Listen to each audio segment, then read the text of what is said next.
네, 안녕하십니까. 저는 오늘 연결의 힘 디지털 드림9 과제 선포식 사회를 맡은 아나운서 우혜진입니다. 인사드리겠습니다.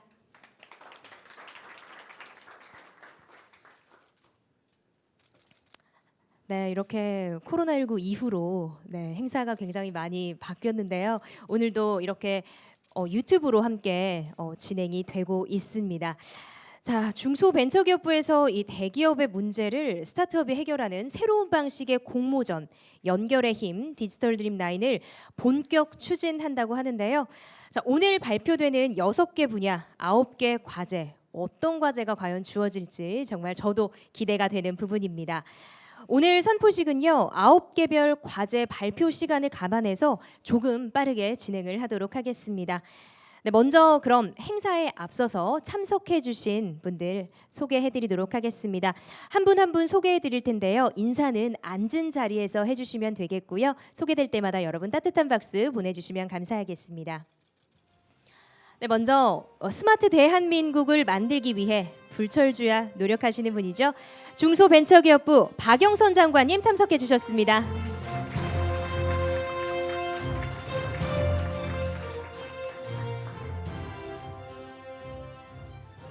네, 다음은요. 마이크로소프트 장홍국 오시필리드 부문장님 자리해 주셨습니다. 네, 따뜻한 박수 보내주시기 바랍니다. 네, 다음은 KBS 서흥수 PSM 전략부장님 자리해 주셨습니다. 네, 다음은 KT 박정호 신사업본부 상무님 자리해 주셨습니다. 네, 다음은 LG U+ 최창구 컨서멀 사업상무님 자리해 주셨습니다. 네, 다음은 로레알 배오결 그룹홍보상무님 자리해 주셨습니다.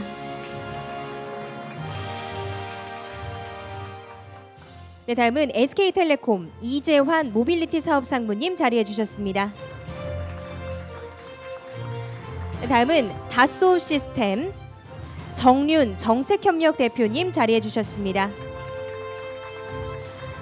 네, 다음은 LG 디스플레이 김희연 BDI IR 담당 상무님 자리해 주셨습니다.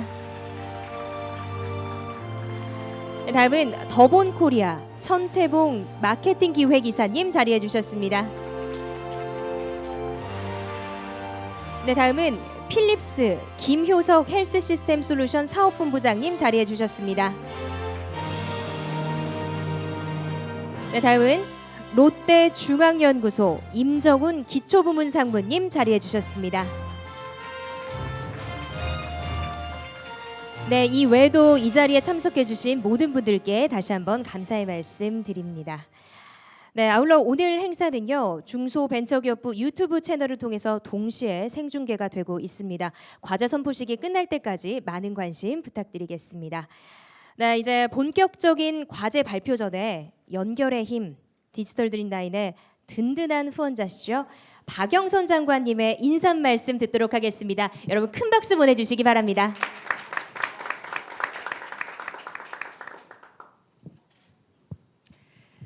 네, 오늘 과제는 저도 굉장히 궁금하고 또 저도 가슴이 퐁당퐁당 뜁니다. 왜냐하면 이것이 잘 되면 우리 사회에 정말 많은 파괴력이 있지 않을까 이런 기대를 하기 때문에 그렇습니다.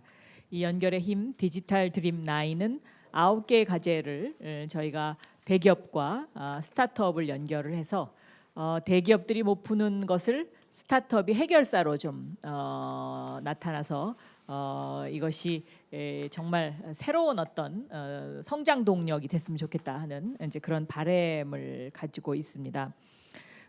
그래서 이렇게 해서 만들어진 플랫폼 이름을 대스타 해결사 플랫폼 이렇게 저희가 이름을 지어봤습니다. 대는 대기업, 스타는 스타트업. 그래서 대스타의 해결사 플랫폼이라 이렇게 이제 명명을 하고요. 올해 처음으로 이것을 실시를 해 보는 것입니다. 이것이 잘 되면 사회적 문제 해결도 어떤 사회적 과제가 나오면 그 과제를 우리 스타트업이 해결하는 이러한 또 마당이 만들어지지 않을까 그런 기대를 합니다. 이러한 프로젝트에 공감을 하고 적극적으로 참여해 주신 지금 다 인사들 드렸습니다마는 마이크로소프트, KBS, LG 디스플레이, KT 그리고 로레알, 그다음에 LG U+, SK텔레콤, 더본, 그다음에 다소, 필립스, 롯데 정말 감사드리고요. 오늘 아마 우리는 이런 고민을 갖고 있습니다. 그래서 이런 프로젝트를 좀 함께 해줄 파트너 스타트업을 찾습니다라는 PT가 진행이 될 텐데요. 그 PT를 보신 스타트업들이 많이 공모를 해주셔서 여기에 정말 이것이 사업성이 있고 그 다음에 해결사로서의 어떤 가치가 있다라고 인정이 되면 앞으로 약 25억 원의 지원이 되는 굉장히 큰 프로젝트입니다. 그래서 그 9개의 프로젝트가 어떠한 것인지도 굉장히 궁금하고요. 또 정말 잘 됐으면 좋겠다. 그래서 대기업의 자본과 스타트업의 기술이 연결되는 정말 연결의 장을 중소벤처기업부가 마련하는 그런 계기가 됐으면 좋겠다. 이런 말씀을 드리면서 오늘 너무너무 감사드립니다. 감사합니다. 네. 네, 장관님 말씀 고맙습니다. 정말 대스타 해결사 플랫폼. 새로운 단어가 탄생을 했는데요. 오늘 이후로 정말 우리나라의 발전에 또 더 많은 기술에 도움이 되는 그런 장이 됐으면 좋겠습니다. 네, 그럼 지금부터 바로 발표를 진행하도록 하겠습니다. 자, 저희가 오늘 많은 분들이 발표를 하다 보니까요. 시간이 정말 짜여져 있는 대로 움직여야 하기 때문에 사전에 안내해드린 5분 발표 시간을 꼭 지켜주시면 감사하겠습니다. 네, 먼저 AI 콘텐츠 분야부터 발표를 하겠는데요. 총 2개의 과제입니다. 첫 번째 KBS 과제는 과제와 또 기술 협력 분야 나눠서 진행을 하도록 하겠습니다. KBS 서홍수 PSM 전략부장께서 먼저 과제에 대한 발표해 주시겠습니다. 예, 안녕하세요. KBS 서홍수입니다. 이게 시간이 많지 않지만 가능한 한 잘 설명을 드리도록 하겠습니다. 먼저 이 AI 기술을 통해서 이 방송이라는 영역에서 새로운 미래 가능성을 좀 모색하게 해준 중소벤처기업부 관계자분들께 먼저 감사의 말씀을 드리겠습니다. 저희는 그 AI 기반 미니 시리즈 성과 예측 알고리즘 개발이라는 사실 쉽지 않은 주제로 참여하게 됐습니다. 그것에 대해서 간단히 설명을 드리도록 하겠습니다. 그 사례 처음 몇 가지를 보겠는데요. 이게 올해 초까지 해서 SBS에서 소위 말해서 대박을 친 드라마입니다. 근데 사실 알고 보면 이거는 2016년도 MBC 드라마 곡본 공모작에 당선이 됐음에도 불구하고 신인 작가는 잘 안 될 것이다. 스포츠 드라마는 또 안 된다라는 이런 여러 가지 선입견들 때문에 그동안 드라마화하지 못하다가 작년 말에 SBS에서 드라마에서 대박이 난 사례입니다. 그 미국의 그 스크립트북이라는 사례를 보겠습니다. 사실 스크립트북은 스웨덴에서 출발한 기업이지만 지금 미국 영화 쪽에서 주력으로 활동을 하고 있습니다. 서비스 이름대로 그 AI 기반의 영화 시나리오를 분석해서 흥행 여부를 예측하는 서비스입니다. 그 객관적 체계적 판단 기준을 근거로 해서 흥행의 실패 위험도를 줄이는 그런 서비스인데요. 예로 그 소니 픽처스에서 2015년에서 17년까지 제작한 62편을 시뮬레이션해서 그중에 실패한 영화 32편 중에서 22편을 예측해냈습니다. 그래서 이거는 그 스크립트가 자체 개발한 스토리텔링 패턴 탐지 알고리즘이라는 독특한 기술을 그 영화에 사용한 경우인데요. 예, 경우입니다. 그 다음 사례를 보면 사실 이런 것들, 그러니까 드라마나 영화에서 이런 빅데이터나 AI라는 말이 처음 나오게 된 게 그 넷플릭스가 하우스 오브 카드라는 드라마를 그 빅데이터를 이용해서 제작했고 그게 굉장히 성공을 거둡니다. 그래서 그 이후로 많은 그 시도들이 있었는데요. 그리고 일반적으로 국내 방송사나 미디어 회사에서도 이 빅데이터는 일부 활용을 하고 있습니다. 그러나 AI로 좀 전진을 시켜서 하는 경우는 그렇게 드문데요. 대표적인 사례가 워너브라더스가 시네리틱이라는 그 서비스를 이용해서 그 차기 흥행작과 시나리오 선정, 효율적인 예산 집행 등에 활용하고 있습니다.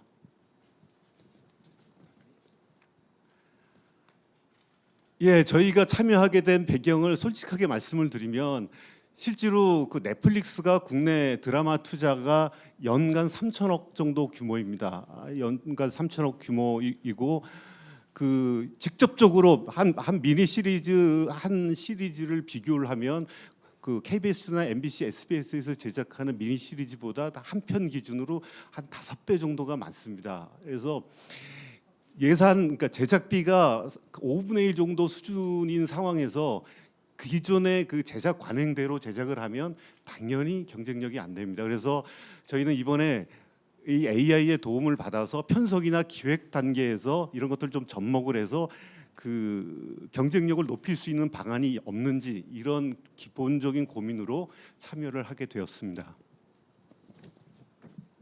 예, 과제를 좀 설명을 드리면 사실 뭐 대개의 방송사들이 현재는 연출자나 제작자 혹은 작가 아니면들의 그 경험과 직관에 사실 의존해서 시나리오를 고르고 주연 배우를 찾고 뭐 이런 형태로 이루어지고 있습니다. 그래서 사람의 개별적 능력에 따라서 좀 좌지우지하는 면이 많기 때문에 이런 것들을 AI에서 그 표준화된 지표를 개발해서 그런 것들의 아웃풋을 내서 그런 것들이 그 기존 연출과 제작자와 작가의 그 인사이트와 어우러져서 조금 더 효율적인 그 드라마가 제작되도록 하는 게 기본적인 목표입니다. 예, 과제 구현 방안은 그 먼저 시청 성과 예측은 기본이지만 사실은 단순 시청률 맞추기는 지향을 할 거고요. 두 번째는 미니 시리즈 평균 제작비의 80% 수준에서 평균 이상의 성과를 낼 수 있는 컨설팅 기능과 내용, 편성, 출연진, 제작진, 타겟 시청층, 뭐 마케팅 등 여러 가지 구성 요소들에 대한 그 재현을 할 수 있느냐 이런 부분에 대해서 따져보도록 하겠습니다. 구체적인 방향은 여기 있는 대로 그 총 3년간의 모든 그러니까 224개 그러니까 방송사에서 제작된 모든 미니 시리즈를 대상으로 해서 내용, 캐릭터, 편성 요인, 제작진, 출연진, 시청자 반응, 온라인 마케팅 이런 여러 가지 변수들을 총 넣어서 딥러닝을 시켜서 아웃풋을 내는 이런 과정을 거치도록 하겠습니다. 그래서 궁극적으로 저희가 기대하는 그 성과 예측 모델은 그 프로젝트 결과물로 일정한 그 모델링이 된 그 박스가 그 알고리즘이 만들어지면 방영 전 드라마 정보 여기처럼 시나리오나 배우, 예산, 뭐 기타 등등 이런 변수들을 넣어서 그 예상 시청률 여기서 XVR 한 가지만 제시를 했는데요. 이 외에도 필요한 지표들은 계속 협의에 의해서 개발을 할 겁니다. 예를 들어서 야구에서 쓰는 그 WAR 같은 그러니까 대체 선수 대비 그 승리의 기여도 뭐 이런 측면에서 그 배우 같은 데 써먹을 수 있겠죠. 그런 식으로 그 시청률 그러니까 지표들에 대한 결과와 함께 흥행 키워드들을 그 기대하는 형태로 이렇게 모델링을 하고 생각하고 있습니다. 궁극적으로 저희는 그 스타 작가나 스타 배우가 무조건 흥행되는 게 아니고 미니 시리즈의 리스크를 좀 줄이자. 그러니까 말로 홈런 한 방도 좋지만 연속되는 안타를 칠 수 있는 어떤 그 체계를 만들자라는 게 첫 번째고요. 두 번째로는 적정한 가격으로 적정 이상의 가치 창조입니다. 그 야구로 따지면 1루타를 칠 수 있는 조건이 되지만 그것에 어떤 몇 가지 변수를 바꿔서 2루타, 3루타로 갈 수 있게끔 할 수 있는 그런 방향으로 가자. 그래서 궁극적으로는 국내 미니 시리즈 산업의 그 건강한 생태계 설계에 일조할 수 있는 AI 발굴이 아마 사실 미국에서도 미니 시리즈에다가 AI를 적극 개입하는 경우가 없기 때문에 이런 측면에서 조금 더 긍정적인 결과가 나왔으면 하는 것이 저희 바람입니다. 예, 이상 발표를 마치도록 하겠습니다. 네, 고맙습니다. AI의 표준화된 지표를 개발을 해서 이 KBS 미니 시리즈 성과를 예측할 수 있는 AI 알고리즘 개발 과제가 주어졌습니다. 자, KBS에서는요, 이 마이크로소프트와 기술 협력을 통해서 진행이 된다고 하는데요. 이제 마이크로소프트의 기술에 대해서 들어보도록 할 텐데 그 전에 오늘 발표 시간을 꼭 지켜달라는 다시 한번 부탁의 말씀을 드리도록 하겠습니다. 네, 그러면 마이크로소프트 장홍국 OCP 리드 부문장께 세부 기술에 대해서 들어보도록 하겠습니다. 네, 저희는 한 팀이니까 까먹은 시간 최대한 벌충하도록 하겠습니다. 저는 이런 그 스마트 대한민국 디지털 경제로 전환하는 데 있어서 저희 마이크로소프트의 역할, 기여할 수 있는 부분을 주로 말씀드리는 걸로 시간을 쓰도록 하겠습니다. 수년 전부터 전 세계적으로 4차 산업혁명이 진행되고 있죠.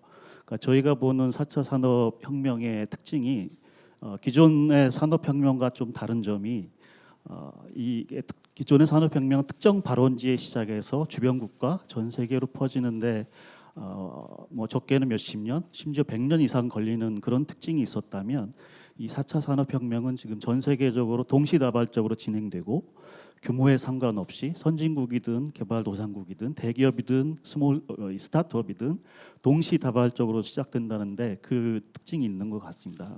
글로벌 기업으로서 그 변화를 직접 목도하고 또 한편으로는 그 변화에 주된 참여자로서 저희가 조력을 해오면서 많은 저희가 경험을 쌓고 있는데요.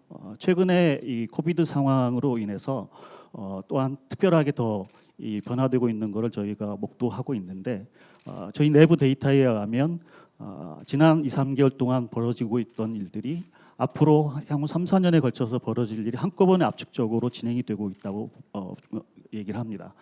그런 만큼 전 세계적으로 굉장히 많은 변화가 진행이 되고 있고 이에 따른 도전 또 한편으로는 기회가 무궁무진하게 다르다고 이제 발현된다고 볼 수가 있겠죠. 그런 부분에 있어서 저희가 한 팀이 된 KBS AI 영역만 하더라도 전 세계적으로 다양한 산업에서 다양한 국가에서 활발한 다른 이 시험적인 시도가 이루어지고 있고요.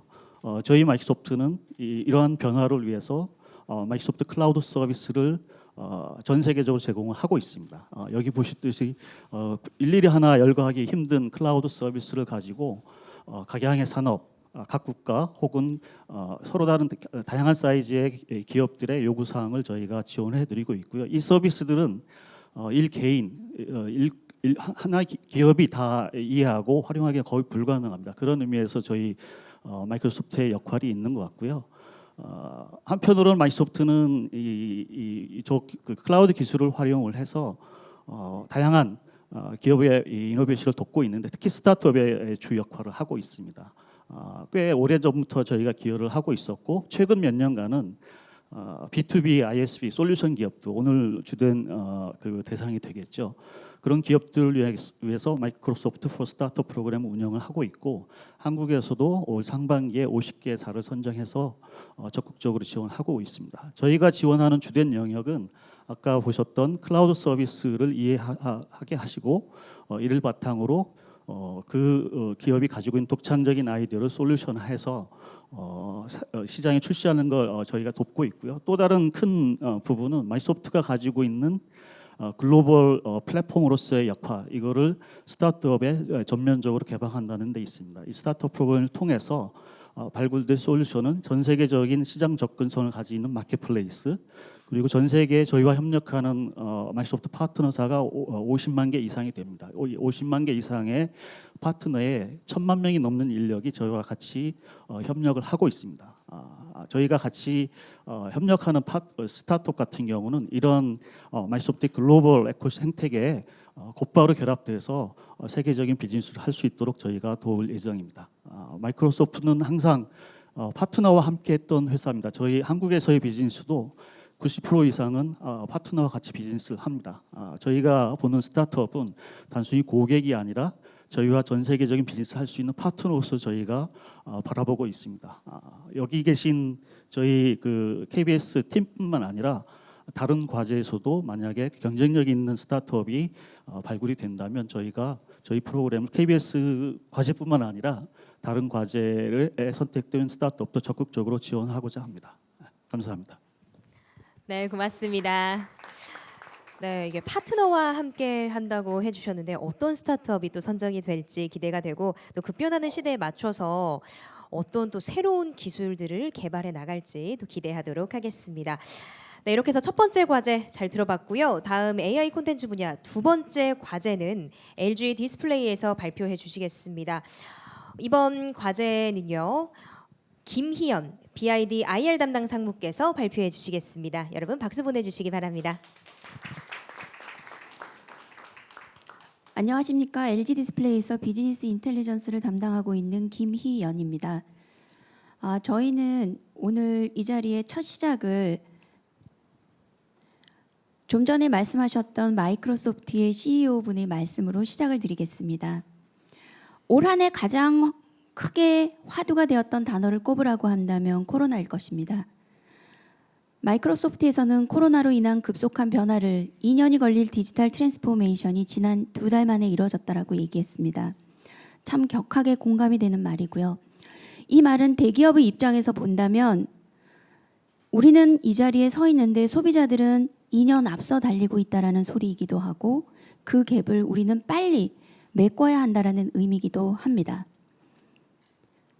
코로나가 닥치면서 소비자들에게 가장 중요해진 공간은 집입니다. 그리고 그 집과 외부를 소통하는 공간은 디스플레이가 되고 있고 온라인이 되고 있습니다. 지금 이 현장의 장소도 많은 카메라들을 통해서 유튜브 채널을 통해서 디스플레이를 통해서 소비자들에게 전달되고 있습니다.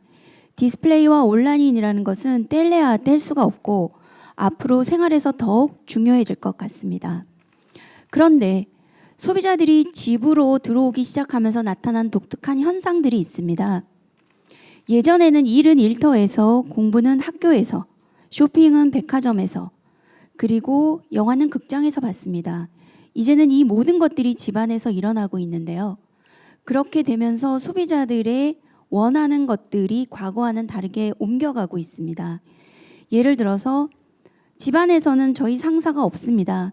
편하게 반바지 입고 일을 하지요. 식탁에서, 침실에서 일을 하기도 합니다. 침대에서 엎드려서 일을 하기도 하고 누워서 일을 하기도 합니다. 누구도 보지 않습니다. 업무 퍼포먼스만 내면 됩니다. 그러다 보면 드는 생각이 있습니다. 핸드폰으로 태블릿으로 일을 하다가 툭 떨어뜨리고 아야 하면서 천장에 TV가 달리면 얼마나 좋을까? 혹은 천장에서 벽면으로 스르륵 내려오는 커브드 형태의 디스플레이가 있다면 얼마나 좋을까? 아니면 내가 이동하면서 따라다니는 디스플레이가 있다면 얼마나 좋을까? 이 얼마나 좋을까들을 실현하는 기술을 저희는 갖고 있습니다. 그게 바로 저희는 OLED라는 기술이고요. 제가 말씀드리는 많은 것들은 기존의 LCD 기술이 할 수 있습니다. 그런데 LCD는 지금 많은 분들이 눈앞에 있는 화면들은 대부분이 LCD입니다. 그러나 LCD는 자발광이 아니기 때문에 뒤에 형광등 램프나 LED 같은 두터운 부속물이 필요합니다. 그래서 집안에 벽지처럼 자연스럽게 붙이기도 그리고 천장에 붙이기도 무겁고 그리고 꺾여서 내려오기도 어렵습니다. OLED는 자발광으로 유리 한 장입니다. 너무나 얇고 가볍기 때문에 구부러질 수가 있고 휠 수가 있고 투명합니다. 그래서 저희는 이런 OLED 특장점을 활용해서 다양한 것들을 만들어 보고 있습니다. 많은 분들은 디스플레이는 모니터, 노트북, 핸드폰, TV만이 가능하다라고 보고 있는데요. 저희는 저희의 기술의 특장점을 활용해서 소비자에게 새로운 밸류를 줄 수 있는 것을 만들고 싶습니다. 그래서 먼저 저희는 저희를 보여주고 연결하기를 원합니다. 저희가 갖고 있는 디스플레이 OLED 기술을 모두 다 보여드리려고 합니다. 저희가 머릿속에 생각하고 있는 것들, 플렉서블, 롤러블, 투명 디스플레이를 통해서 우리는 무엇을 하고 싶은지 다 보여드리려고 하고 그 저희가 깔아놓은 판 위에 도대체 이것들을 소비자들에게 TV가 아닌 모니터가 아닌 노트북이 아닌 다른 것들로 어떻게 쓸 수 있는지 컨텐츠를 담아주시기 바랍니다. 저희는 예쁜 그릇을 만들어 놓은 그릇을 만든 업체라고 생각을 하고요. 저희가 커넥팅하기를 원하는 회사들은 어떤 재료든지 갖고 오셔서 예쁜 요리들 만들어 주시고 맛있는 요리를 만들어 주셨으면 좋겠습니다. 그래서 저희가 이번에 만드는 주제는 아래를 보시면 투명 디스플레이와 OLED 디스플레이를 활용해서 침실을 꾸몄습니다. 침대에 누워 있다 보면 투명 디스플레이가 올라옵니다. 아침에 일어나서 알람은 물론이고요. 당신의 신체 리듬을 측정을 해서 당신이 잠을 잘못 잔 것 같아요. 그러니 스트레칭 10번 하고 침대에서 내려오세요. 혹은 저녁에는 아이들과 동화책을 같이 읽기도 합니다. 크게 올려서는 영화를 보기도 합니다. 평상시에는 투명이기 때문에 보이지 않습니다. 밑에 가려놓을 수도 있습니다. 드레스룸은 문짝 자체를 투명으로 만들었습니다. 드레스룸에서 할 수 있는 다양한 일들을 투명 디스플레이를 통해서 할 수 있습니다. 그러나 무엇을 더 잘할 수 있는지는 오늘 저희의 파트너가 되주시는 분들이 더 많은 답을 주실 수 있으리라고 보고 있습니다. 리빙룸이나 주방에서도 할 수 있는 것들이 많고요. 파티션을 투명하게 만들어서 평상시에는 유리처럼 보이다가 손님이 오셨을 때는 네임보드로도 쓸 수 있고 벽지로도 바뀌고 그림으로도 바뀔 수 있습니다. 이런 컨텐츠를 만들어 주시는 분들과 저희는 연결이 되고 싶습니다. 오픈 커넥션을 먼저 하고 나야 새로운 오픈 이노베이션이 일어날 수 있다라고 저희는 믿고 있습니다. 그래서 저희는 지금 마곡에서 7월 24일에서 9월 24일까지 오픈 이노베이션 포럼이라고 해서 많은 분들을 초대해서 저희가 상상하고 있는 것들을 보여드릴 예정입니다. 여기에 오셔서 담을 수 있는 다양한 아이디어를 주시는 분들은 모두 환영입니다. 많은 분들이 참석해 주시기를 바랍니다. 감사합니다. 네, LG 디스플레이의 OLED 제품에 적용 가능한 콘텐츠와 또 서비스를 개발하는 과제가 주어졌습니다. 발표 잘 들었습니다. 자, 이번에는요. 실감 미디어 분야의 발표가 이어지겠습니다. 먼저 KT에서 발표를 하겠는데요. 스포츠, 공연, 영화 분야의 이 실감형 VR 서비스 솔루션 개발에 대한 과제 발표가 있겠습니다. KT 박정호 신사업본부 상무께서 발표해 주시겠습니다. 여러분 박수 보내주십시오. 네, 안녕하세요. KT에서 실감형 미디어 콘텐츠 사업을 담당하고 있는 박정호라고 합니다. 오늘 이렇게 좋은 자리 만들어 주시고 의미 있는 자리에 함께 할 수 있게 해주셔서 감사드리고요. 간단하게 저희 과제를 설명해 드리도록 하겠습니다. 먼저 최근에 실감 미디어가 이슈가 되고 있는 그 배경을 간단하게 설명드려야 될 것 같습니다. 그동안 미디어는 일방향이라는 전통 미디어에서 그러니까 양방향 스마트 미디어 시대로 변화해 왔습니다. 죄송합니다.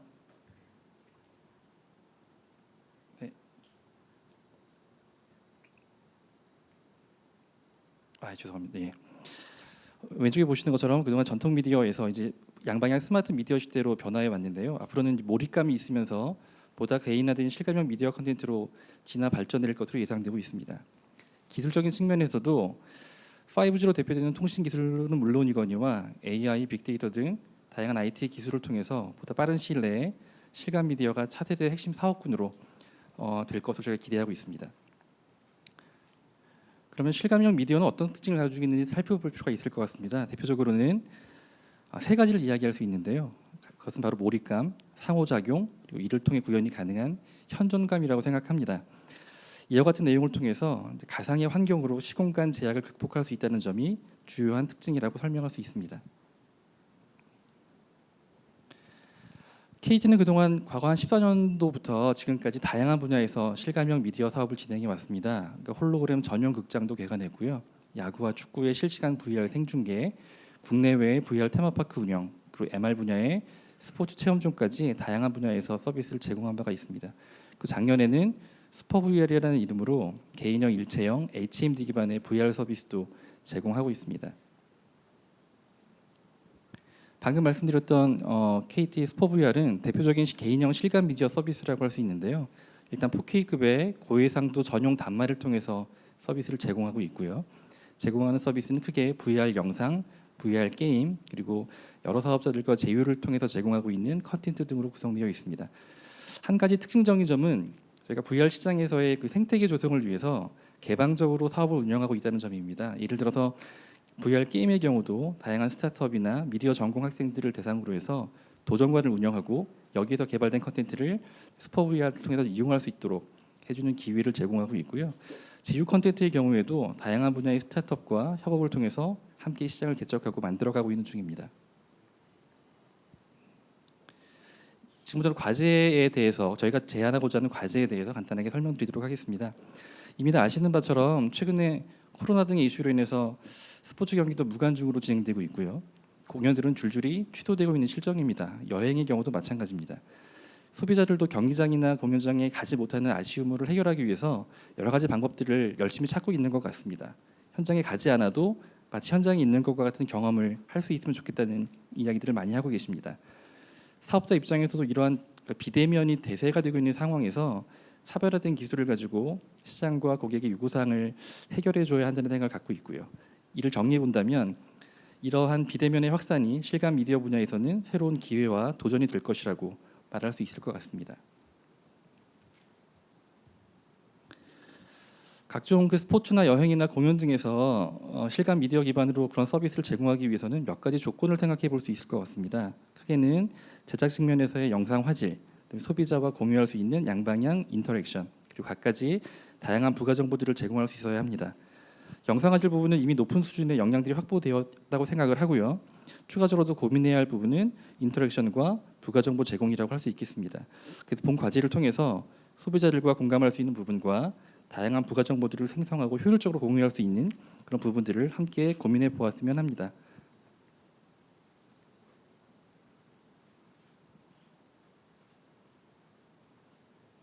네, 해외에서도 유사한 사례들이 많이 있는 것 같습니다. 본 자료는 참고하시면 될 것 같고요. 마지막으로 저희가 제안하고자 하는 과제에 대한 세부 설명입니다. 앞서 말씀드렸듯이 본 과제는 스포츠, 공연, 여행 등의 그 영상 콘텐츠를 활용해서 인터랙션을 가미한 VR 서비스 기획 분야입니다. 기존 서비스와 차별화를 전제로 해서 다양한 인터랙션 제공이 가능한 UI, UX 기획 이런 것들이 이루어졌으면 좋겠고요. 저희가 제공해드릴 사항은 기획 개발에 필요한 콘텐츠와 H&D 단말을 지원해드릴 계획이고요. 추가적인 지원 필요 사항은 필요시 추후 협의하도록 하겠습니다. 제안해 주시는 내용들은 보시는 바와 같이 단계적으로 심사하고 평가할 예정이고요. 향후 선정된 내용은 저희 슈퍼 VR 서비스에 탑재돼서 고객에게 제공해 드릴 계획이고 다른 플랫폼으로도 확장 제공할 수 있도록 지원해 드릴 생각입니다. 모쪼록 많은 스타트업 관계자분들이 관심 가져주시고 적극적으로 참여해 주시길 부탁드리겠습니다. 좋은 결과물들을 만들어서 무엇보다 고객들이 만족해야 할 만한 그런 서비스를 제공할 수 있기를 기대합니다. 이상 발표 마치겠습니다. 고맙습니다. 네, 고맙습니다. 네, 과제 발표 잘 들어봤습니다. 제가 너무 부담을 드리는 거 아닌가 싶은데요. 네, 저희가 발표 시간이 5분이잖아요. 3분 됐을 때 제가 이렇게 손을 들도록 하겠습니다. 그래서 네, 그때 되면 이제 정리를 해주시는 쪽으로 저희가 발표를 진행하도록 하겠습니다. 네, 이번 과제는요. LG U+ 최창구 컨서멀 사업 상무께서 발표해 주시겠습니다. 네, 여러분 박수 부탁드립니다. 예, 안녕하십니까. 그 LG U+에서 컨슈머 사업을 맡고 있는 그 최창국 상무입니다. 오픈 이노베이션 시대에 이렇게 대기업들이 가지고 있는 어려움에 대해서 담배와 같은 좋은 자리를 마련해 주신 그 중기부와 장관님과 관계자 여러분들께 감사 말씀드리겠습니다. 오늘 저희가 가지고 온 과제는 그 저희가 저희 고객들에게 제공하고 있는 U+ 프로야구 서비스입니다. LG U+는 5G 서비스를 저희가 출시한 이후에 중소기업과 함께 오픈 이노베이션을 통해서 다양한 5G 서비스를 출시했습니다. VR, AR 그리고 프로야구나 골프와 같은 그런 스포츠 게임들을 다양한 국내의 중소기업들과 협력을 통해서 그 콘텐츠와 기술들을 고객들에게 제공을 하고 있습니다. 최근에 그 코로나19로 인해서 언택트 니즈가 커지면서 그 최근에는 그 기존에는 저희가 미처 느끼지 못했던 고객들의 페인 포인트들이 부각이 되고 있습니다. 그 원격지에서 누군가와 화상 통화를 한다든지 원격지 그 재택근무를 통해서 미팅을 한다든지 원격지에서 먼 곳에 있는 공연이나 스포츠를 관람을 하는 그런 요구들이 계속 고객들이 불편함을 느끼고 있고요. 언택트 시대에 이러한 5G 오픈 이노베이션을 통해서 최고의 서비스로 고객들에게 보답을 하고자 합니다. 저희가 제공하고 있는 U+ 프로야구 서비스에 대해서 간단히 말씀을 드리겠습니다. 저희가 5G가 되면서 U+ 프로야구는 야구장에 가지 않아도 현장의 생생함을 느낄 수 있고 아무 때나 모든 경기의 중요 장면들을 볼 수 있게 해드리고 야구장의 구석구석을 보고 싶은 곳을 고객들이 선택을 해서 볼 수가 있고 무관중임에도 야구의 생생함을 느낄 수 있도록 저희들이 기능을 개발을 해서 고객들에게 제공을 하고 있습니다. 그럼에도 불구하고 최근 언택트 이후에 고객들은 아직도 좀 더 몰입감 있고 실감 넘치는 재미있는 야구 중계를 기대를 하고 있습니다. 그래서 야구 경기 중에 타구나 투구의 궤적에 대한 그런 이미지들을 그래픽으로 제공을 해 준다든지 또 야구 경기를 내가 좋아하는 친구 또는 가족들과 원격지에서 함께 같이 보면서 응원도 같이 할 수 있는 그런 중계, 그리고 고화질로 경기장 곳곳을 아주 깨지지 않는 고화질의 화면으로 보고 싶은 곳을 볼 수 있도록 하는 이런 기능들을 고객들에게 추가적으로 제공을 하고 싶고, 이러한 기능들을 갖고 있는 기술을 가지고 있는 벤처 또는 중소기업과 협업을 하고 싶습니다. 그래서 이러한 기술들을 가지고 있는 벤처 기술 회사들께서는 주저하지 마시고 이 기회를 통해서 저에게 연락을 주시면 감사하겠습니다. 이상입니다. 네, 고맙습니다. 네, 이 LG 플러스에서는 모바일 프로야구 중계 생동감과 또 현장감을 극대화할 수 있는 이런 과제가 주어졌는데요. 네, 많은 스타트업에 도전 바랍니다. 자, 이번에는요, 좀 중간에 장관님께 질문을 좀 드리도록 하겠습니다. 이 AI 콘텐츠 또 실감 미디어 분야 모두 정말 흥미로운 그런 과제가 주어졌는데, 특히 저는 이 KBS와 마이크로소프트가 기술 협력하는 이 AI 기반으로 KBS 미니 시리즈 성과 예측을 하는 과제도 관심이 많이 갑니다. 평소에 저도 이 그런 평을 좀 많이 보는 편인데요. 앞선 발표 좀 들으시면서 장관님은 좀 어떠셨나요? 네, 이제 보통 영화나 드라마가 이제 제작되기 전에 대본을 여러 사람들한테 나눠주고 저희가 이제 그것에 대한 이게 재미있을까 아니면 잘 될까 이런 이제 결과를 받지 않습니까? 근데 이제 그런 작업도 AI에게 이제 맡기는 거죠. 그래서 보다 더 과학적인 뭔가 데이터를 이제 원하시는 건데, 여기서 성공하게 되면 아마도 모든 프로그램으로 이제 이것이 다 확산될 수 있는 그런 어떤 계기가 되지 않을까 그렇게 생각이 되고요.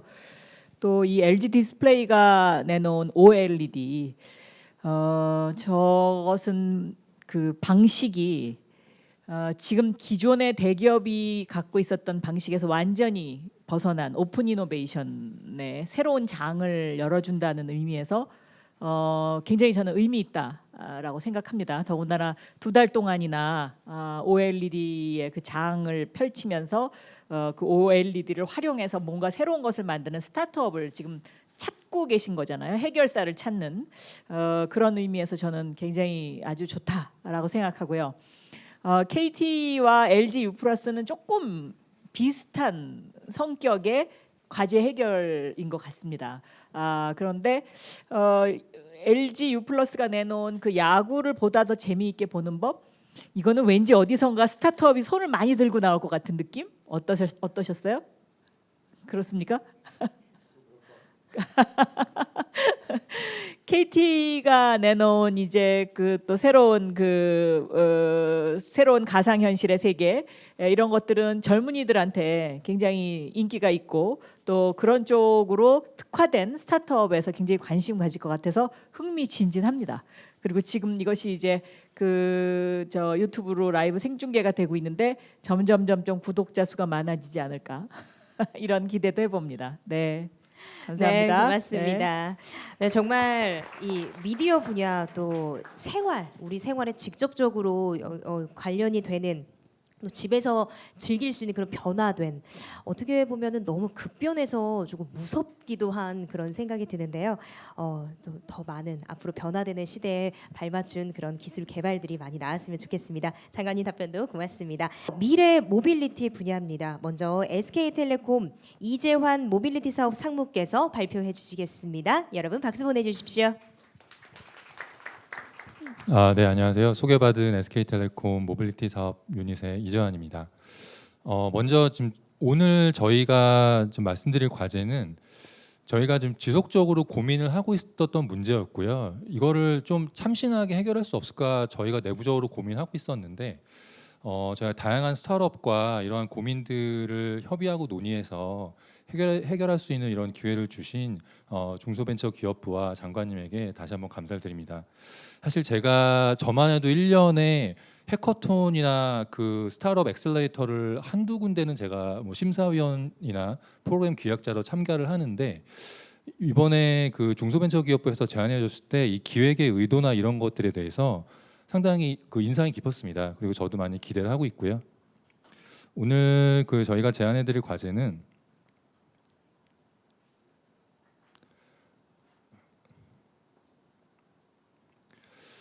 저희가 국내에 이 다양한 그 모빌리티 수단들이 등장을 하고 있습니다. 뭐 아시는 것처럼 차량 공유나 다양한 뭐 차량 렌트나 그리고 최근에 뭐 길거리를 다녀보시면은 전동 킥보드로 대변되는 이런 퍼스널 모빌리티가 상당히 많이 있고요. 또한 그 택시 쪽에서도 뭐 승차 공유 택시나 호출 관련해서 많은 서비스들이 일어나고 있고 또 주차에서도 이런 디지털 트랜스포메이션이 많이 일어나고 있습니다. 그런데 이런 다양한 이동 수단이 생기면 이 교통의 효율성이 증가할 수 있을 것 같은데 실제로 국내 도시의 모습은 그렇지 않거든요. 그 한국교통연구원의 자료에 따르면 전반적으로 이 통행량이 늘어났는데 그 중에서 승용차의 통행량은 더 큰 폭으로 늘어났고 더욱더 문제는 이 승용차의 통행량 중에서 나홀로 통행의 비중이 계속 증가하고 있다는 문제입니다. 이렇게 다양한 이동 수단이 등장하고 있는데 이런 교통의 효율성이 개선되지 않는 이유가 이런 것들을 최적으로 조합해서 그 제공할 수 있는 어떤 플랫폼의 부재가 핵심적인 원인으로 알고 있습니다. 그래서 여전히 이 이용자들은 개별 서비스들을 가입해서 찾고 자기가 스스로 찾아가지고 이용을 해야만 하는 것이죠. 그래서 이러한 것들을 해결하고자 최근에 모빌리티 쪽에서는 모빌리티 애저 서비스라는 이러한 개념들이 등장을 하고 있습니다. 다양한 교통수단 간 상황에 맞춘 최적의 연계로 어떤 엔드투엔드 이동수단 제공을 통해서 도시의 교통과 환경 문제를 개선하고 또한 사용자 측면에서도 이동의 혜택을 강화하는 이러한 마스 서비스가 등장하고 있는데요. 저희는 이번에 이 마스 서비스를 과제로 제안을 드리고 있습니다. 크게 마스에서는 세 가지로 볼 수가 있는데요. 일단 다양한 이동수단의 연계는 대중교통뿐만 아니라 마이크로 모빌리티나 카쉐어링이나 주차까지 다양한 이동수단을 통합해서 연동하고 예약하고 결제할 수 있는 서비스가 있고요. 두 번째는 교통 상황이나 혼잡도나 날씨나 개인 선호에 맞춘 이런 다양한 이동 옵션을 비교하고 선택할 수 있도록 제공해주는 기능. 그리고 이런 것들을 패키지로 묶어서 어떤 요금제로 최적의 혜택을 제공해줄 수 있는 이러한 크게 세 가지가 중요한 그 컴포넌트라고 보시면 되는데요. 저희가 이번에 과제로 제안드리고 싶은 거는 중간에 있는 이 상황에 맞는 최적의 모빌리티를 제공할 수 있는 그 솔루션에 대해서 이 다양한 스타트업들의 참신한 좀 아이디어를 듣고 싶습니다. 그래서 구체적으로 설명을 드리면 이런 다양한 이동 수단을 고려한 최적의 경로 기반의 통합 모빌리티 플랫폼 설계에 대해서 과제 제안을 드리고 싶고요. 여러 가지 저희가 교통수단이나 조건이 설정된 이런 가상의 디지털 환경을 제안 드릴 겁니다. 이 디지털 환경에서 이 스타트업들이 어떻게 이러한 이동수단을 연결해서 사용자 니즈에 맞춘 최적의 솔루션을 제공하느냐가 과제의 핵심이 되겠습니다. 그래서 도보나 대중교통이나 어떤 퍼스널 모빌리티, 뭐 렌트카 등을 연결해서 최적의 경로를 추론하고 이용자들의 주관적 선호까지 반영한 이러한 모델을 좀 제안드리고 싶고요. 또한 저희가 이번에 가장 흥미롭게 느끼고 있는 거는 디지털 트윈으로 아주 유명한 세계적으로 솔루션을 가지고 있는 다소와 협력해서 이 스타트업들이 설계한 이런 최적 이동 경로가 얼마나 효율적인지를 실제로 다소의 이 가상현실 솔루션으로 시각화해서 저희가 볼 수 있는 것을 기대하고 있습니다.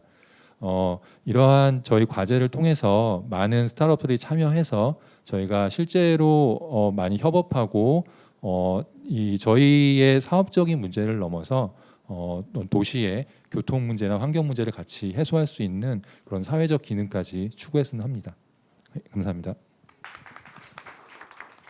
네, 과제 발표 잘 들었습니다. 미래 모빌리티 분야는요, 이 다소 시스템과 기술 협력을 통해서 진행이 된다고 하는데요. 다소 시스템 정륜 정책협력 대표께 세부 기술에 대해서 이어서 들어보도록 하겠습니다. 네, 안녕하십니까. 다소 시스템의 정륜 대표입니다. 저희도 또 외국 기업으로서 이렇게 그 중요한 그 해커톤에 참여할 수 있는 기회를 주신 중기부와 박영선 장관님께 다시 한번 감사의 말씀을 드리고요. 다소 시스템은 프랑스에 있는 3D 설계 및 시뮬레이션 그리고 생산관리 공정 관련된 소프트웨어를 만드는 회사입니다. 그래서 그 사실은 저희가 전투기, 항공기, 자동차를 설계하고 시뮬레이션하는 소프트웨어를 기반으로 해서 1989년에는 여러분도 아마 한 번쯤은 타보셨던 그 777 보잉 777 여객기를 100% 가상 설계와 시뮬레이션을 통해 만들어서 그 산업계에 굉장히 혁신적인 변화를 가져온 회사라고 좀 이해해 주시면 좋겠고요. 현재 이러한 기술을 미래차, 미래 모빌리티 또한 이제 인체 저희들이 이제 그 미국 식약처하고 인간의 심장을 디지털 트윈을 만들어서 의사들이 수술 전에 실제 시뮬레이션 할 수 있을 정도의 그런 굉장히 정교하고 공학적인 기술들을 기반으로 한 디지털 트윈을 만들고 있습니다. 그래서 현재 이런 인프라와 도시와 관련돼서는 버추얼 싱가포르라고 해서 싱가포르를 전체 도시를 3D 디지털 모델링을 해서 안전, 뭐 자연재해 관련된 정부의 어떤 대응책, 대응 시스템을 만드는 프로젝트를 같이 참여해서 진행을 하고 있습니다. 그래서 이러한 디지털 트윈 기술을 활용을 해서 이번 SKT 그리고 또 스타트업들이 참여하는 미래 모빌리티에 저희 기술을 지원하기로 했습니다. 그래서 저희가 지원하는 부분은 아까 우리 SKT 상무님께서 말씀하셨던 마스 서비스가 를 선정된 기업들이 이런 3D 디지털 도시 모델링을 할 수 있도록 지원을 하고 그런 선정된 결과를 이 도시 디지털 그 모델링을 통해서 시연할 수 있도록 지원하는 그런 역할을 하도록 하겠습니다. 지금 보시는 이 자료는 이 그림은 그 이태리 밀라노에서 디지털 디자인 위크라는 행사가 있습니다. 저희가 여기서 실제로 도시 모델링을 기반으로 한 해커톤을 추진한 경험이 있고요. 그래서 이거를 지금 오늘 이 행사를 위해서 사실은 이제 가지고 온 거고 이번에 행사에서 이제 그 선정된 회사들이 그 선정하는 그런 어떤 도시나 어떤 지역을 디지털 모델링을 할 수 있도록 이렇게 지원을 할 예정입니다. 그래서 여기 보시면은 이렇게 굉장히 그 정교하게 도시 모델링을 할 수 있고요. 실제로 어떻게 자동차가 그 움직이고 그리고 사람들이 어떻게 진행을 하고 그런 것들을 다 3D 디지털 트윈으로 시뮬레이션 할 수 있도록 저희들이 지원을 할 예정입니다. 아무쪼록 이번 해커톤을 통해서 미래 유망 스타트업들이 많이 발굴되고 또 우리 미래 경제, 산업, 사회 발전을 위해 새로운 기술들이 좀 사업화될 수 있는 기회들이 많이 마련될 수 있기를 기원합니다. 감사합니다. 네, 미래 모빌리티 분야 발표 잘 들었습니다. 이 상황별로 다양한 이동 수단을 연계해서 최적의 경로를 또 추론하고 이용자의 선호도가 반영된 피드백 모델을 제시하는 이 통합 모빌리티 플랫폼 설계에 대한 과제 또 기술 협력 방안까지 잘 들어봤습니다.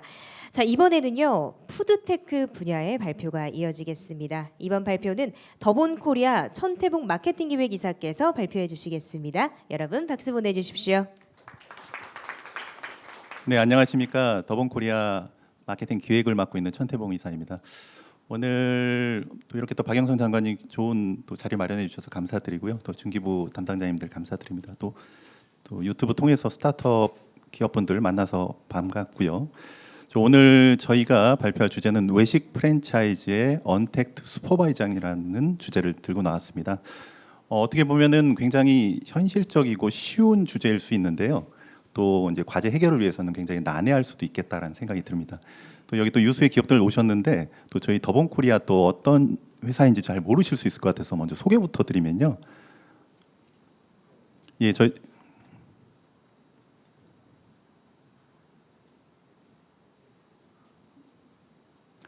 예, 여러분들 아시는 뭐 한신포차, 새마을식당, 본가 이런 쪽 굉장히 잘 아실 수 있을 것 같고요. 또 이제 뭐 대한민국 막걸리의 대중화를 위해서 노력하는 마기오름이라든가 또 이탈리안 파스타의 캐주얼한 해석, 또 롤링 파스타란 부분들 좀 생소하실 수 있을 것 같아요. 또 이런 브랜드를 운영하고 있는 외식 프랜차이즈 기업입니다. 또 맛의 문제들을 연구하고 있습니다. 저희가 이제 오리지널 코리안 테이스트라는 표현을 쓰고 있는데요. 저 2005년도부터 저희가 중국을 시작으로 해서 저 해외에 한식의 세계화를 앞장서고 있습니다. 그래서 지금 일본, 중국, 또 미국, 또 유럽 쪽까지 저희가 진행을 하고 있고요. BTS만 국위 선양하는 건 아니죠. 저희가 음식을 통해서 또 해외 분들께 또 국위 선양할 수 있는 굉장히 좋은 기업이라고 생각하고 있습니다. 그걸 위해 노력하고 있고요. 뭐 여러분들 아시겠지만은 그 많은 사랑을 주시는 또 그분과 같이 일을 하고 있는 회사입니다. 그래서 모든 세상 분들이 또 이 음식의 맛으로 행복해질 수 있는 그 노력들을 진행하고 있는 회사라고 소개할 수 있겠습니다. 저희가 오늘 과제를 신청하게 된 계기가 세 가지가 있는데요. 외식 프랜차이즈들은 이 세 가지를 고민을 합니다. 이제 QSC라고 부르는 건데요. 매장에서 제공되는 제품의 질, 음식의 맛이라고 표현할 수 있겠고요. 그리고 이제 서비스, 청결에 대한 부분들을 고민하게 됩니다. 이 부분들은 이제 고객 입장에서 보면 오히려 또 맛집을 찾게 되는 중요한 결정 요인 세 가지가 될 수도 있을 것 같아요. 또 이 세 가지들을 저희가 잘 관리하기 위해서 저희 슈퍼바이저들께서 점주님들을 만나고 또 코칭하는 그런 프로세스를 진행하고 있습니다. 첫 번째 맛에 대한 부분들 보시면 음식들 좋아하시잖아요. 근데 이제 음식의 맛이라는 게 굉장히 좀 오묘한 것 같습니다. 이 단맛, 짠맛, 신맛, 쓴맛, 감칠맛에 대한 부분들이 오묘하게 이 밸런싱이 잘 돼서 그래야 맛있다, 잘 먹었다 표현들을 하는 것 같아요.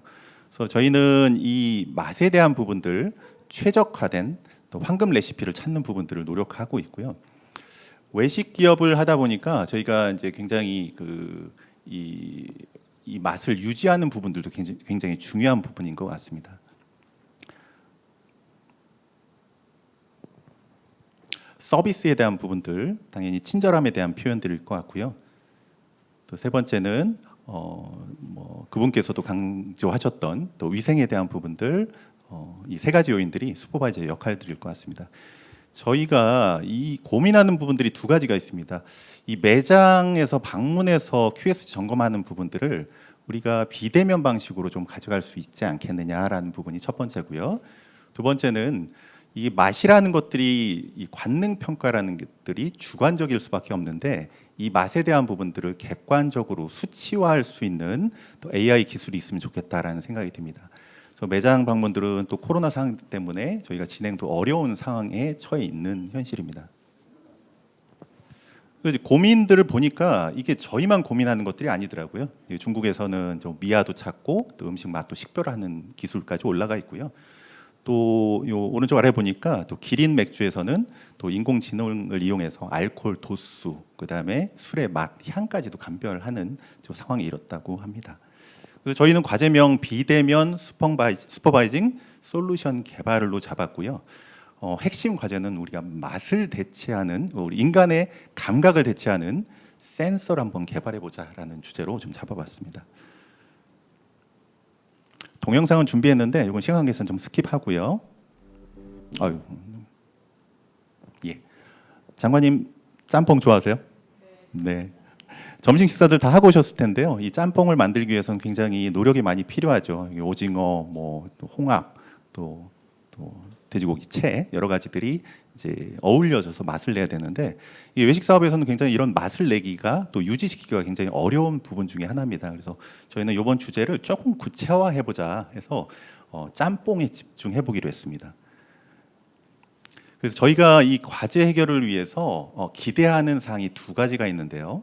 첫 번째는 이 짬뽕의 맛을 주관적인 관능 평가에 기대지 말고 이 그 5가지 맛을 잡을 수 있는 미각 센서들을 한번 개발해 주신다면 이 미각 센서가 이 짬뽕의 맛을 파악을 해서요.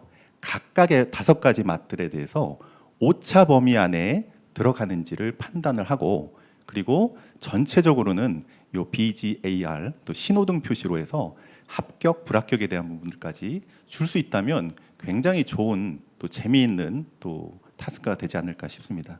그리고 더불어 두 번째로는 조금 더 중장기적으로 본다면 만약에 짬뽕 맛이 합격이 안 되었어요. 그래서 이렇게 맛에 영향을 줄 수 있는 요인들이 굉장히 여러 가지가 있습니다. 또 뭐 식자재 품질부터 보관을 어떻게 했느냐, 또 조리 과정과 또 이 불의 세기에 대한 부분들을 오감이죠. 실제로 시각, 청각, 후각, 또 미각, 촉각 이 오감을 잡을 수 있는 센서들이 개발이 된다면 굉장히 이 부분들이 저희가 이제 AI를 통한 슈퍼바이징으로 더 연결해 볼 수 있겠다라는 생각이 들고요. 또 스타트업 기업분들의 많은 또 지원과 참여를 좀 바라도록 하겠습니다. 고맙습니다. 네, 고맙습니다. 이 더본 코리아 대표 가맹점 중 하나죠. 홍콩 반점 짬뽕 맛의 균질화와 또 품질 관리를 위한 식별 센서 개발에 대한 과제 잘 들었습니다. 자, 이번에는요. 디지털 헬스케어 분야로 넘어가 보도록 하겠습니다. 이번 발표는 필립스 김효석 헬스 시스템 솔루션 사업본부장께서 발표해 주시겠습니다. 여러분 박수 보내주시기 바랍니다.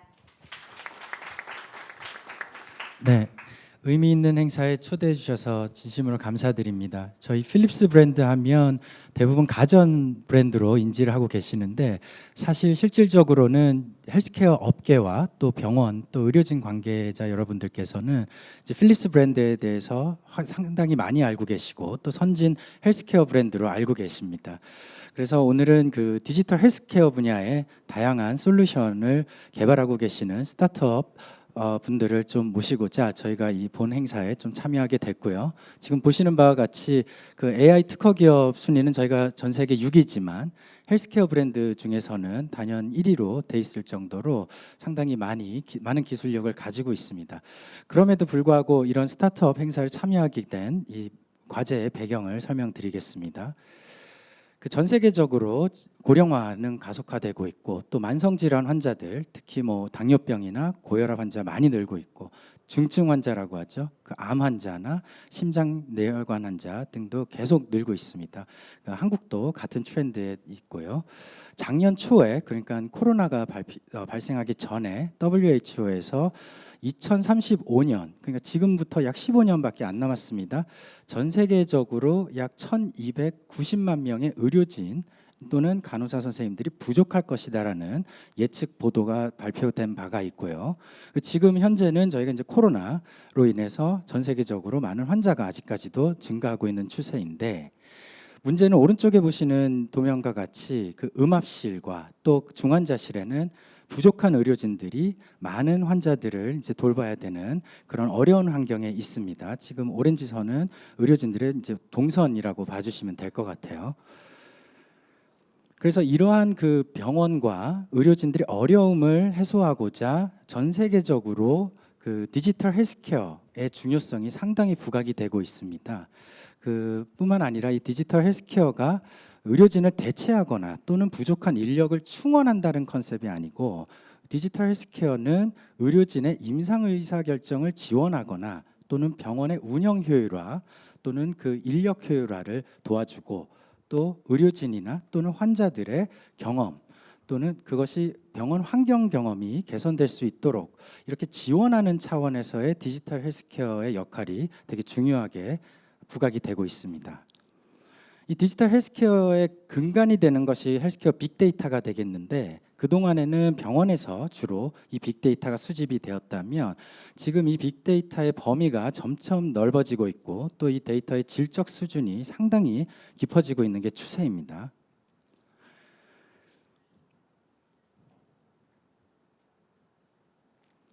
그래서 이러한 추세에 맞춰서 물론 이제 필립스도 다양한 이러한 그 디지털 헬스케어 솔루션들을 출시하고 이제 하고 있는데, 그 중에서 제일 중요한 부분이 물론 코로나 사태가 원인이 되고 있지만 커넥티드 케어 솔루션이 상당히 부각이 되고 있고, 이번 이제 스타트업 과제에도 이 커넥티드 케어 솔루션에 연동해서 저희가 과제를 준비를 해봤습니다.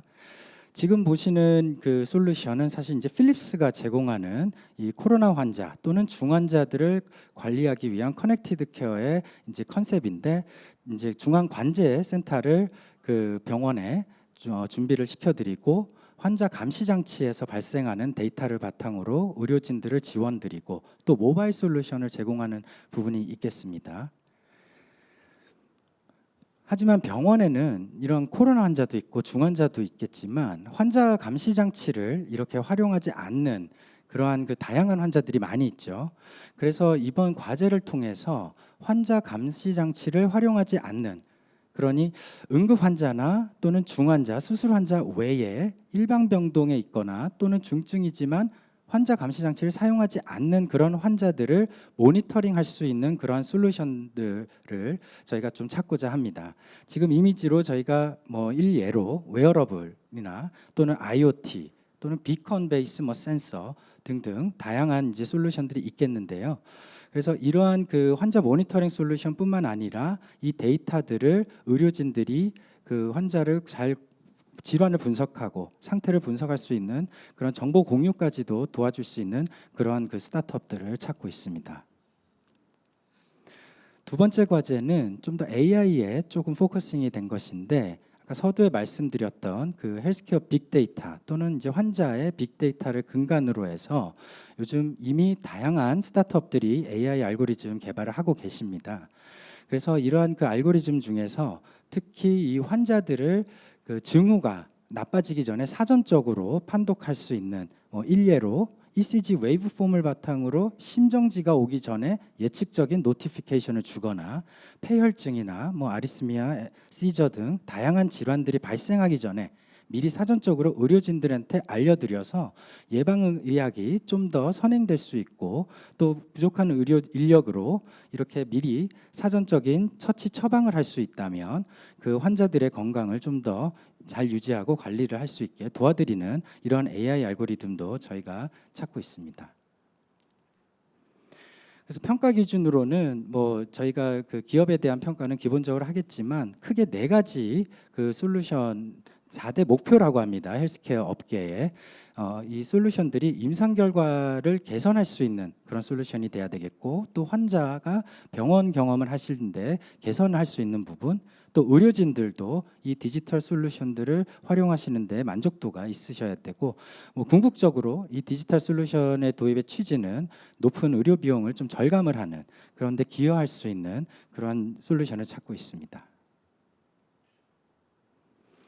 마지막으로 이제 저희 필립스가 사실 외국계 기업인데도 이러한 그 의미 있는 행사에 참여할 수 있는 부분은 아마 이 부분이 아닐까 싶은데요. 이미 필립스가 물론 디지털 헬스케어의 선진 기업이긴 하지만 너무나도 이 의료 영역이라는 부분이 상당히 니치하고 아주 스페셜티한 에리어다 보니까 몇 개의 대기업이 솔루션으로 의료진들이 필요한 그러한 니즈를 어드레스할 수가 없습니다. 그래서 이미 필립스에서는 자체적으로 헬스웍스라는 스타트업 플랫폼을 3년 전부터 시행을 해왔고 2018년 12월에 한국에서 참여해 주신 AI 스타트업인 루닛과 뉴로팻이 그 필립스의 글로벌 탑티어 업체로 선정이 되어서 해외의 그 의료기관과 임상 시험을 저희 필립스에서 지원을 해드리고 또 사업화 또는 또 상업화하는 데에도 저희가 많은 협력을 하고 있습니다. 우측에 보시는 바와 같이 또 그 외적으로도 스타트업과 직접적으로 파트너십을 맺거나 또는 산학 파트너십을 맺은 사례를 보신 것과 같이요. 그 필립스 자체적으로 이러한 그 프로그램을 가지고 있어서 저희 이 의미 있는 행사에 저희도 진지하게 참여를 하고 또 좋은 스타트업을 발굴해서 해외 진출하실 수 있는데 저희가 교두보가 되고 지원을 드릴 수 있는 역할을 하고 싶습니다. 감사합니다. 네, 이 병원 내 감염병 환자 모니터링을 하고 또 AI를 기반으로 환자 상태를 분석해서 또 솔루션을 제시하는 과제 잘 들어봤습니다. 자, 이렇게 해서 저희가 좀 잘 들어보고 있는데 장관님도 중간을 맞이해서 한번 또 질문을 드려보도록 하겠습니다. 두 팀 남았는데 마지막에 좀 정리를 해볼까요, 그러면? 네, 그럼 마지막에 친환경 분야까지 다 듣고 정리를 하는 시간 갖도록 하겠습니다. 네. 알겠습니다. 그러면은 친환경 끝나고 한번 준비를 해보도록 하겠습니다. 자, 친환경 분야로 좀 바로 넘어가 보도록 하겠습니다. 먼저는 이 롯데 중앙연구소 임정훈 기초부문 상무께서 발표를 해주시겠습니다. 여러분 박수 보내주십시오. 안녕하십니까. 그 롯데그룹의 식품사 소재 개발하고 포장 개발하고 그리고 위생 안전을 담당하고 있는 임정훈 상무입니다.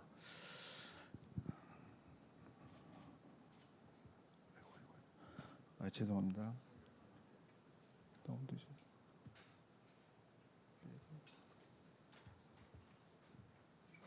백을 할 이건가요? 됐습니다. 예, 저희 순서는 저희 롯데가 추구하고 있는 지속 가능 발전 목표하고 그 세 번째로는 그 과제로 제안한 필요환경 식품 포장에 대해서 말씀드리겠습니다.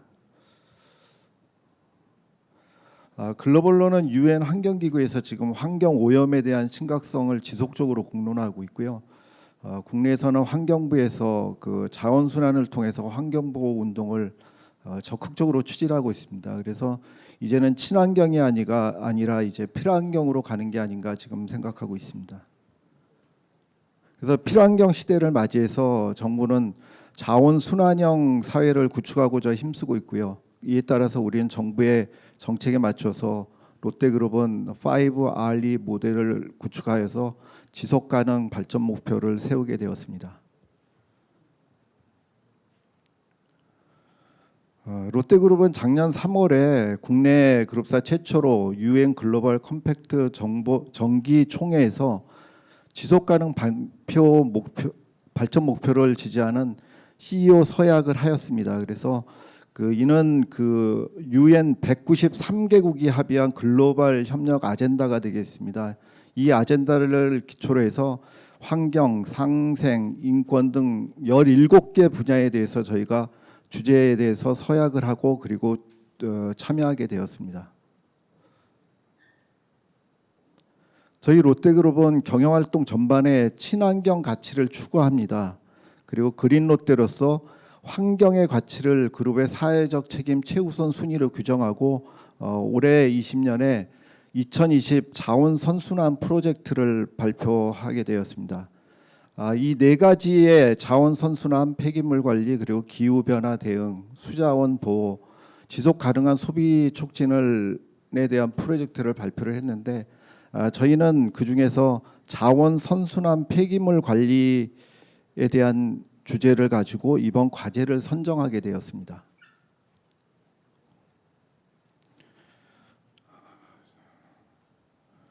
지난 2018년 환경부에서는 재활용 폐기물 관리에 대한 종합 대책을 발표했고 유색 페트병 사용이 금지되어서 저희가 법제화되는 부분이 있었습니다. 그래서 롯데 칠성의 대표 브랜드인 그 칠성 사이다에 대해서도 고유 그린색을 연구 개발을 통해서 무색으로 바꾸는 계기가 되었습니다. 이 반면에 맥주의 경우에 대해서는 내용물의 품질 유지를 위해서 갈색의 차단성이 좋은 다층 용기를 지속적으로 사용하고 있었는데 환경부와 자발적 협약 체계를 통해서 지금 연구를 계속하고 있지만 기술적 난제가 상당히 많은 상황입니다. 그래서 무색이면서 차단성을 유지할 수 있는 페트병 개발을 저희가 과제로 제안을 하게 되었습니다. 두 번째로는 가식성 음료 캡슐 개발 과제가 되겠습니다. 2013년도에 영국의 한 대학생이 이제 해조류로부터 그 추출한 원료로 먹을 수 있는 포장재를 개발을 하게 되었는데, 그 이후로 작년에는 런던 마라톤에서 그 부분을 선보여 가지고 화제가 되기도 했습니다. 이것은 혁신적이고 어떻게 보면 플라스틱 감량화에는 좋다고 생각되고는 있습니다만, 상용화되기에는 유통 중 품질 안전성이나 그리고 위생성 등의 문제가 많아 이를 개선할 수 있는 과제로 그 가식성 음료 캡슐에 대한 부분을 제안하게 되었습니다. 끝으로 이런 좋은 연구기회를 만들어 주신 중기부 그 장관님이와 관계자 여러분께 감사를 드리고요. 좋은 결과가 나올 수 있도록 롯데중앙연구소가 지속적으로 지원하도록 하겠습니다. 감사합니다. 네, 고맙습니다. 자, 제품 품질 유지와 또 재활용이 용이한 친환경 페트, 또 필환경 식품 포장에 대한 과제 잘 들어봤습니다. 자, 이번에는요 마지막 발표가 되겠는데요. 자, 이번에는 로레알에서 발표를 해주시도록 하겠습니다. 로레알 배오결 그룹 홍보 상무께서 발표해 주시겠습니다. 여러분 박수 보내주십시오.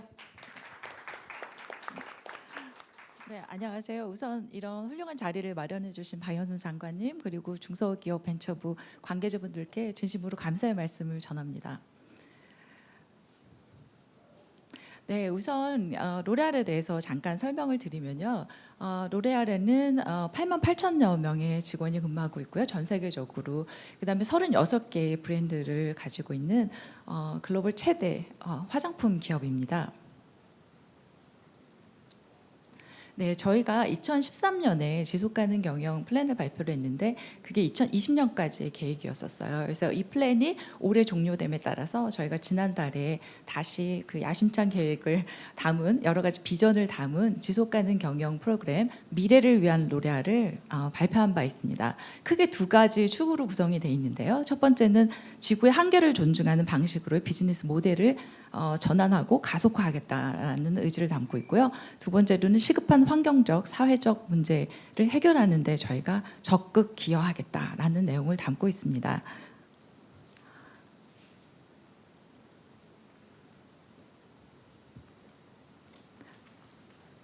패키징하고 포장재와 이제 플라스틱 관련한 걸 조금 더 자세히 들여다보면요, 저희가 2025년까지 모든 플라스틱 포장재를 리필, 재사용 또는 재활용 또는 자연 분해가 가능한 소재로 변경하겠다라는 계획을 담고 있고요. 또한 2030년까지는 제품 포장 100% 재활용 또는 바이오 기반 플라스틱 소재를 사용할 계획입니다. 2019년에는 저희가 알베아라는 스타트업이랑 공동으로 최초로 종이 기반 그 화장품 포장용 튜브 개발에 성공을 해서 지금 상용화를 목표로 하고 있습니다. 올해 상용화하는 것을 목표로 하고 있습니다. 이번 이제 과제에 대해서 좀 더 자세히 말씀드리면 저희가 로레알 코리아 물류센터가 이천에 있습니다. 그래서 그동안 이런 그룹의 노력에 발맞춰서 플라스틱 대체를 하려고 노력을 해왔고요. 그 결과 플라스틱 소재를 많이 사용했던 거를, 예를 들면 플라스틱 테이프라든지 또는 포장재 안에 충전재 같은 거를 이미 다 종이로 이렇게 변경을 이미 완료했습니다. 하지만 여기 사진에서 보시는 것처럼 우리가 이제 백화점 물류센터로 보내드리는 이커머스용 이런 소비자들한테 가기 전에 또 이제 저희의 고객사들은 다시 포장을 합니다. 그래서 이런 소포장용 플라스틱 포장재는 여기 보시는 것처럼 여전히 플라스틱 소재를 사용을 하고 있고요. 또 대용량 팔렛 단위도 역시 플라스틱 소재를 사용하고 있습니다. 그래서 마지막으로 저희 과제를 선정된 과제를 말씀드리면 친환경 플라스틱 대체 소재 개발을 목표로 하고 있고요. 생분해가 가능해야 되고 그다음에 투명해서 안에 든 물건을 바로바로 검수를 할 수 있는 그런 소재 개발을 원하고 있습니다. 유연해야 되고요. 이런 화장품이 다치지 않게 잘 감쌀 수 있어야 되고요. 또한 경제적으로 효용성이 높은 그런 솔루션을 제공해 주면 저에게 큰 도움이 될 것 같습니다. 부디 많은 스타트업 기업들이 많이 지원하셔서 좋은 솔루션을 꼭 찾을 수 있도록 희망합니다. 감사합니다. 네, 고맙습니다. 이 로레알의 2030 지속 가능 경영 목표와 또 과제에 대한 이야기 잘 들어봤습니다. 자, 이렇게 해서 6개 분야 또 9개 과제에 대한 발표가 끝났습니다. 자, 과제 하나하나에 정말 기업의 고민들이 담겨 있는 것 같은데요. 정말 어떤 기발한 아이디어가 최종 선정될지 참 궁금합니다. 그래서 지금 계속 유튜브로 실시간으로도 생중계가 되고 있는데 들어온 질문 좀 몇 가지 받아보도록 하겠습니다. 먼저 창딩이님께서 질문을 해주셨는데요. 네, 이 야구 이야기예요. 네. KT의 VR 과제 관심이 있는데 혹시 컨텐츠를 야구에 집중하시나요? 라고 질문 주셨어요. 네, LG U 플러스 질문이죠. 네, KT 질문입니다. 죄송합니다. 네, KT 질문. 혹시 스포츠, 공연, 영화 이런 VR 서비스 이야기를 해주셨는데 혹시 컨텐츠를 야구에만 집중을 하시는지. 야구는 사실 LG에서 말씀하셨던 부분이긴 하고요. 그러니까 스포츠나 공연, 여행으로 제한은 하긴 했지만 실제 거기에 국한할 필요는 없다고 보여집니다. 그러니까 어쨌든 비대면 시대에 해결되지 않았던 그런 컨텐츠의 이용들을 좀 더 용이하게 이용할 수 있는 그런 컨텐츠나 장르라고 한다면 제약은 없을 거라고 보여지고요. 참고로 이제 질문하신 분들이 누구신지 모르겠지만 먼저 질문 주셔서 감사하다는 말씀을 드리고 싶고 그분 꼭 한번 저희 과제에 제안해 주셨으면 한다는 말씀 꼭 전해드리고 싶습니다. 고맙습니다. 네, 고맙습니다. 자, 그러면 이제 이 창딩이님께서는 KT의 LG U 플러스 두 개 다 이렇게 좀 섞어서 말씀을 해주신 것 같은데 LG U 플러스는 야구 쪽에만 조금 집중을 하시는 건가요? 우선은? 아닙니다. 저희가 하고 있는 서비스가 여러 가지가 있는데 오늘은 야구를 주제로 해서 저희가 말씀을 드렸지만 저희 골프라든지 여타 스포츠들 그리고 이제 아이돌 공연이라든지 또는 뭐 어떤 영상 미디어라든지 그 영역의 제한은 없습니다. 네, 고맙습니다. 네, 영역의 제한은 없다고 답변을 해주셨습니다. 다음 질문 또 하나 보도록 할게요. 노블솔루션님 질문을 좀 해주셨는데, 자 SK 네 과제 세부 내용 중에 이 수용자의 주관적 선호도 기반에 대해서 보다 좀 상세하게 설명을 좀 부탁드린다고 네 질문 주셨네요.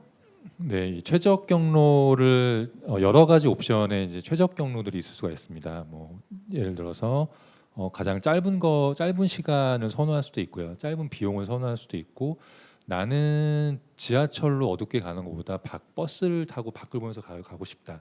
이러한 다양한 옵션들이 있는데 그런 것들을 이제 이용자들이 선택을 하면서 이 플랫폼이 이용자의 선호를 좀 러닝할 수가 있거든요. 그 러닝을 통해서 이제는 스스로 이용자에 맞춘 이런 다양한 이동 수단을 결합한 경로를 추천해 줄 수 있는 그러한 플랫폼 솔루션을 고려하고 있습니다.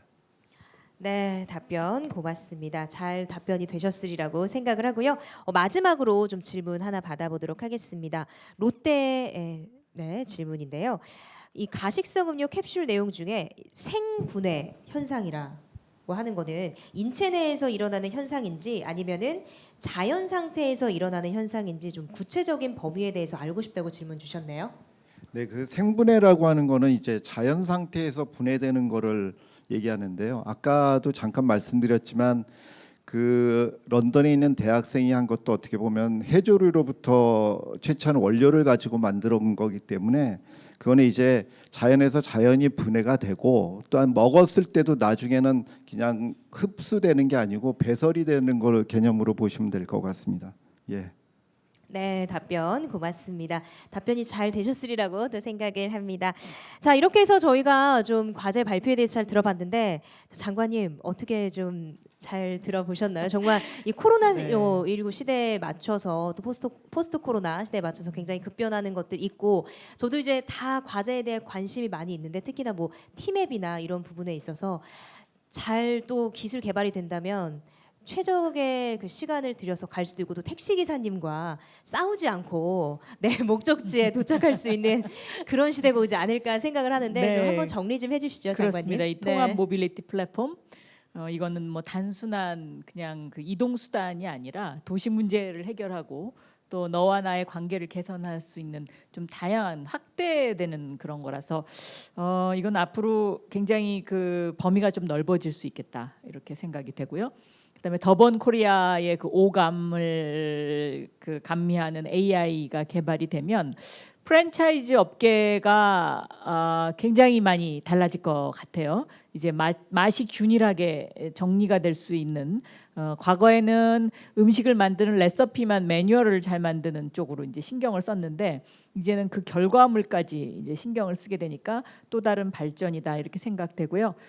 필립스는 그 저희가 강원도에 규제자유 특구를 하고 있는데 거기서 이제 그 원격 의료 한 지금 200명 넘게 이제 그 계속 데이터를 축적을 하고 있습니다. 그래서 이 필립스가 하는 이 광범위한 이 데이터를 기반으로 한 그 환자 모니터링 이것이 앞으로는 굉장히 보편화되는 이제 그런 시대가 올 것 같아서 여기도 많은 스타트업에 관심이 있을 것 같고 끝으로 이제 환경 문제 두 롯데하고 로레알에서 말씀을 해주셨는데 제가 만난 그 환경 쪽 그러니까 그린 벤처 쪽의 그 기술이 예를 들면 해조류뿐만 아니라 옥수수를 가지고 플라스틱을 만든 회사도 있었고요. 그 회사가 무려 1인 기업으로 시작해서 직원을 40명까지 뽑았으니까 성장률이 어마어마한 거죠.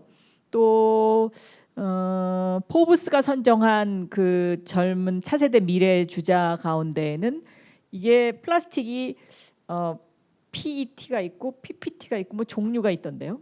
그렇죠?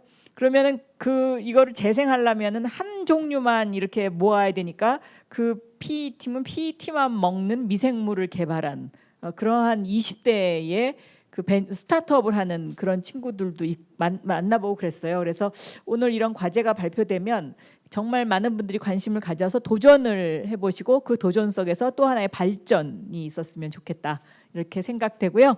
오늘 함께 이렇게 봐주신 우리 그 뒤에 다 스타트업들이시죠.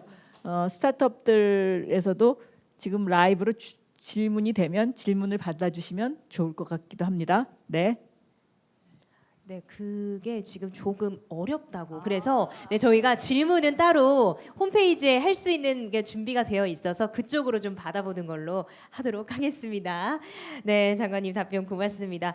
자, 정말 좀 긴 시간 동안 이렇게 함께해 주신 우리 기업의 임원진분들 다시 한번 감사하다는 말씀 드리고 싶고요. 우리 장관님과 임원진분들에게 한번 서로 박수 한번 보내드리면 좋을 것 같아요. 네, 고맙습니다. 네, 오늘 제가 오늘 여기 와서 느낀 거는 이 저희가 처음 해보는 거거든요. 처음 해보는 건데 어찌 보면 그 동안에는 이제 대기업이 무슨 문제를 풀어감에 있어서 주로 이제 벤더로 형성된 그 대기업과 어떤 친분이 있는 회사라든가 아니면 그런 이제 쪽으로 문제를 해결했는데 이렇게 오픈하면서 이렇게 문제를 해결하는 장을 마련한 거는 오늘이 처음이 아닌가 이렇게 생각합니다. 그래서 굉장히 의미 있고요. 앞으로 이것이 성공하면 대한민국의 대기업과 스타트업, 대기업과 벤처기업, 대기업과 중소기업의 생태계를 바꿀 수 있는 그런 굉장히 그 희망적이고 도전적인 장이 될 것 같습니다. 네, 감사합니다. 네. 네, 고맙습니다. 네, 앞으로도 이런 자리가 좀 많이 마련이 됐으면 좋겠네요. 오늘 이제 다 식사를 안 하셨을 것 같은데 오늘 저녁은 조금 전에 봤던 짬뽕. 그렇죠. 네, 우리가 다 표준화된 그런 미각으로 좀 평가를 할 수 있도록 그렇게 마무리를 했으면 좋겠고요. 오늘 또 질문을 못 하신 분들은요, 이 K-스타트업 홈페이지에 별도로 저희가 좀 안내를 해드리도록 하겠습니다. 그 안내에 따라주시면 될 것 같고 이번에 공모전 최종 선정된 스타트업에게는요, 앞서서 발표를 했던 기업과의 협업 기회가 제공될 뿐만 아니라 사업화, 또 R&D, 기술 특례 보증 이렇게 해서 최대 25억 원 한도의 자금이 지원된다고 하니까요. 관심 있는 스타트업에 많은 참여를 부탁드리겠습니다. 자, 마지막으로 저희 이렇게 함께해 주신 모든 분들께 다시 한번 감사의 말씀을 드리면서 이렇게 해서 연결의 힘 디지털 드림9 과제 선포식을 모두 마치겠습니다. 오늘 함께해 주신